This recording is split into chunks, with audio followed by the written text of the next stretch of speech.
आज मैं आपको बताऊंगी किचन के टोटके। नए आलूओं की मिठास दूर करने के लिए इन्हें काटकर अच्छी तरह नमक, लहसुन और सिरका लगाकर रख दें और पौन घंटे बाद पका लें। आलू मजेदार होंगे और अच्छे पकेंगे। प्याज काटते वक्त आंखों से पानी निकलने और जलन से बचने के लिए अपने करीब मोमबत्ती जला लें। पानी और जलन से आंखें महफूज रहेंगी।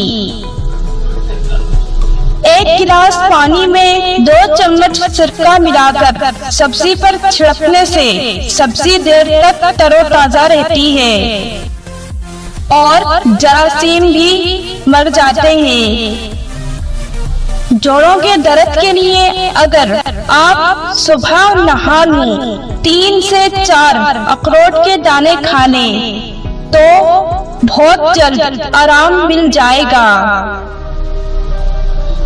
पसीने की बदबू से बचने के लिए पानी में चंद कतरे नींबू का अर्क डालकर नहाने से पसीने की बदबू खत्म हो जाएगी।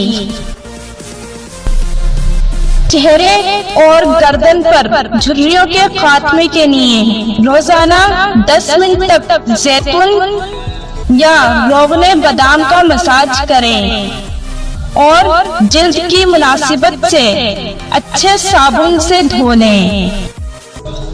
हाथों पैरों में पसीना आने की सूरत में 3 माशे फिटकरी 1 छिटाक पानी में हल करके हाथों पैरों के तलवों में लगाएं। पसीना आना बंद हो जाएगा।